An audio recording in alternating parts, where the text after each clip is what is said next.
امریکہ اور اسرائیل کو ایک نئے طاقتور دشمن کا سامنا، فوجی مداخلت کی پالیسی کو بڑا دھچکا۔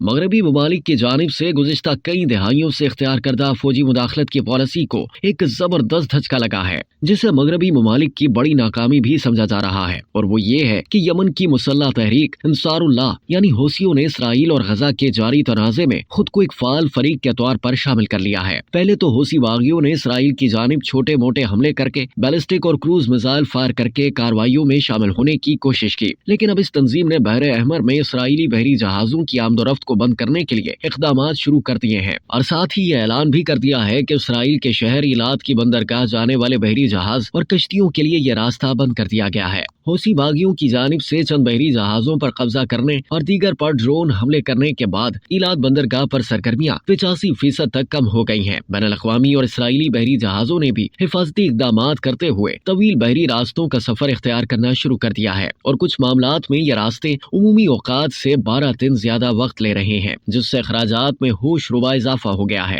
اس صورتحال کے جواب میں امریکی وزیر دفاع لوئڈ آسٹن نے خطے کا دورہ کیا اور کثیر القومی بحری ٹاسک فورس قائم کرنے کا اعلان کیا، جسے بحر احمر میں تعینات کیا جائے گا۔ اتحاد کے قیام کی باتوں اور اس میں سعودی عرب، مصر اور متحدہ عرب امارات کو شامل کرنے کی باتیں تو بہت ہوئیں، لیکن اس اتحاد میں صرف ایک ہی عرب ملک بحرین نے شمولیت اختیار کی۔ دیکھا جائے تو امریکہ نے ایک مرتبہ پھر اقوام متحدہ کی سلامتی کونسل کو اعتماد میں لیے بغیر خطے میں مداخلت کا راستہ چن لیا ہے۔ یہ صورتحال بہت ہی دلچسپ ہے، کیونکہ اس مرتبہ امریکی اتحاد میں خطے کے بڑے ممالک نے شمولیت اختیار کرنے سے انکار کر دیا ہے، جس سے اندازہ ہوتا ہے کہ امریکی اثر و رسوخ کم ہو رہا ہے۔ لیکن اس صورتحال کی وجہ سے یمن کی تحریک انصار اللہ کی اہمیت بھی بڑھ گئی ہے۔ امریکی صدر اوباما کے دور میں قائم ہونے والے سعودی عرب کی زیر قیادت عرب اتحاد نے 2015 میں حوثی باغیوں کے خلاف کارروائیاں کی، جس میں اب تک 3,77,000 سے زائد افراد جاں بحق ہو چکے ہیں۔ ہلاک ہونے والوں کی اکثریت یمن کے تباہ کن گھیراؤ اور محاصرے کی وجہ سے، جبکہ 15,000 افراد براہ راست تنازع کی وجہ سے ہلاک ہوئے۔ امریکہ اور برطانیہ کی آشرباد سے اس عرب اتحاد کا مقصد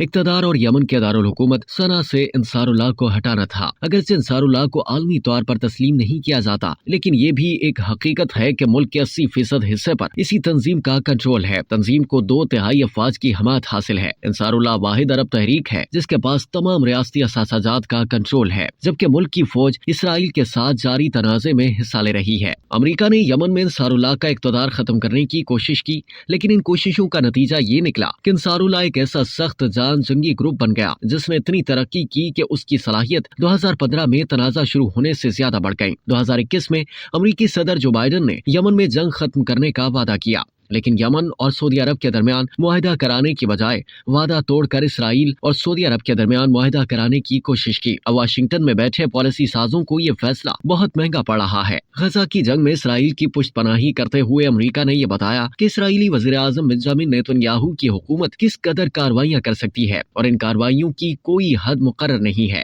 یہ تاثر دے کر امریکہ نے فلسطین اسرائیل جنگ کو پورے عرب خطے میں پھیلنے کا موقع دے دیا ہے۔ اس تنازع کی وجہ سے اسرائیل اور لبنانی تنظیم حزب اللہ کے درمیان جنگ کا خطرہ روز بروز بڑھ رہا ہے، جبکہ یمن کی تنظیم انصار اللہ کے رہنما عبد المالک حوثی نے کہا ہے کہ اگر امریکیوں کی جانب سے مسئلے کو پھیلایا گیا اور حماقتوں کا سلسلہ جاری رکھا تو انصار اللہ یعنی حوثی خاموش نہیں رہیں گے۔ تمام پیمانوں کا جائزہ لیا جائے تو معلوم ہوگا کہ اسرائیل فلسطین تنازع کے حل کے معاملے میں بین الاقوامی سطح پر امریکہ کا اثر و رسوخ کم ہوا ہے۔ امریکہ مغربی ایشیا کے کسی بھی بڑے ملک کی حمایت حاصل کرنے میں ناکام ہو چکا ہے، اور خطے کے تمام اہم ممالک جنگ بندی کے مطالبے کے ساتھ روس اور چین کے ساتھ مل چکے ہیں۔ دنیا کو امریکہ کی منافقت نظر آ رہی ہے۔ غزہ میں صرف 2 ماہ کے دوران اسرائیل کے ہاتھوں شہید ہونے والوں کی تعداد 23,000 سے تجاوز کر چکی ہے۔ غزہ میں لوگوں کو جس قدر مصائب کا سامنا ہے اس کی جدید دور میں نظیر نہیں ملتی۔ جدید تاریخ میں اتنے چھوٹے علاقے پر منوں اور ٹنوں کے حساب سے بارودی مواد کا گرایا جانا بھی ریکارڈ قائم کر رہا ہے۔ امریکہ نے کئی مرتبہ سلامتی کونسل میں جنگ بندی کی قراردادوں کو ویٹو کیا، اسرائیل کو